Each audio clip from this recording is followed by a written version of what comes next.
ગ્રામરમાં આજે આપણે ભણશું adjectives, degrees of comparison. Degrees of comparison એટલે કે સરખામણી, બરાબર છે. An adjective is a word that is used to tell us something more about a noun. Adjective એટલે શું? તો કે ભાઈ જે વ્યક્તિના નામનું કંઈક ઓળખાણ આપે છે, કંઈક એના વિશે કહે છે, એને એડજેક્ટિવ કહે છે. બીજું, an adjective can be used before the noun it describes. Adjective છે એ હંમેશા નામની આગળ હશે, બરાબર છે. આપણે જોશું, હવે આપણે એક્ઝામ્પલ જોઈએ. Sunil is a helpful boy, તો બોયની આગળ હેલ્પફુલ આપેલું છે, બરાબર. Third, an adjective can also form a part of the predicate without being followed by a noun. Example, Sunil is helpful. Predicate helpful છે અને Sunil is છે ઈ subject છે. Adjective can be used for comparing two or more things by changing forms. Adjective છે એ બે વ્યક્તિ કે વસ્તુની કે સરખામણી કરાવે છે, બરાબર. These are called degrees of comparison. There are 3 degrees of comparison. Degree of comparison એટલે કે કમ્પેરિઝન ડિગ્રીના 3 પ્રકાર છે: the positive degree, the comparative degree and the superlative degree. Okay, the positive degree of an adjective is the adjective in its simple form.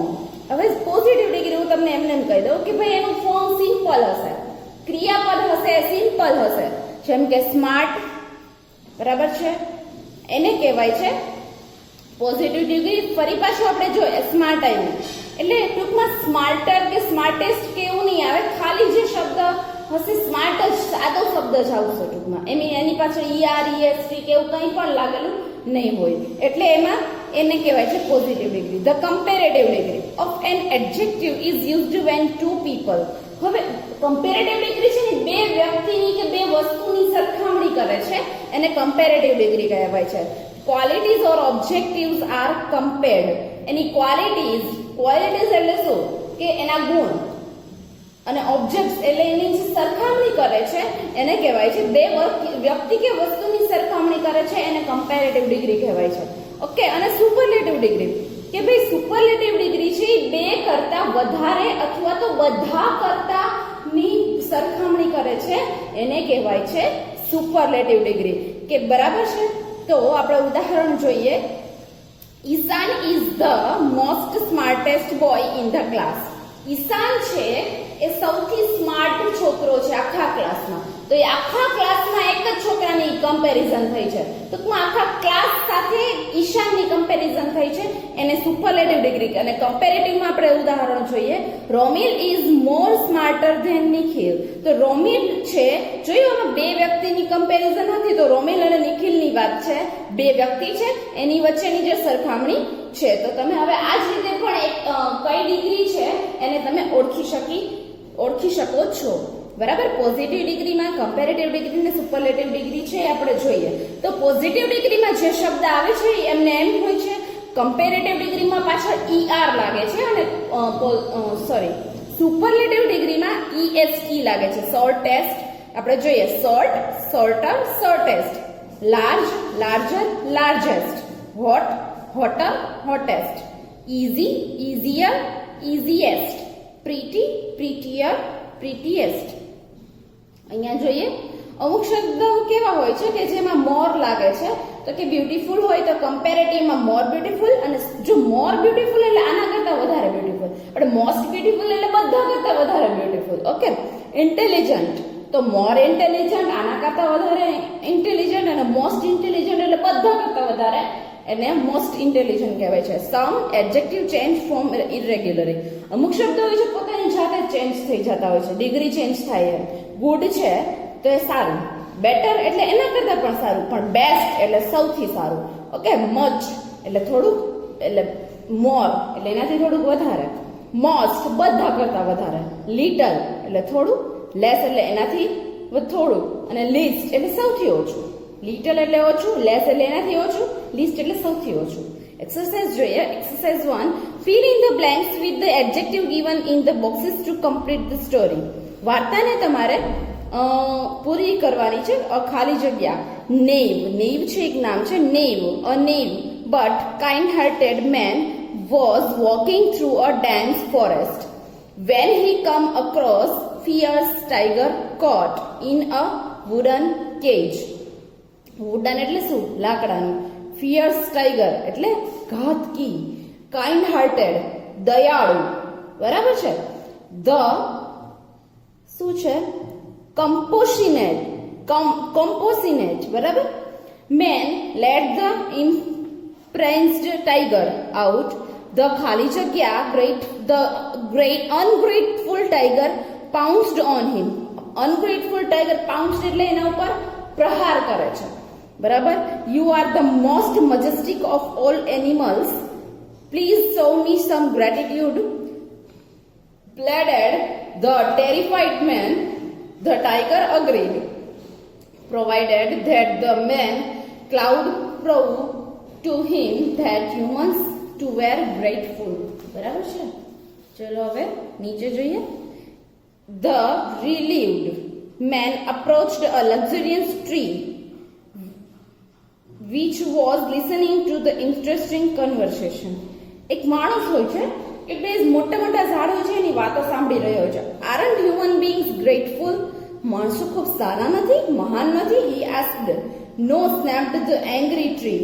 એને એક ગુસ્સા થયેલું ઝાડ કહે છે ના, એકેય માણસ સારું નથી. I proved man with seed and fruits and he cuts me down.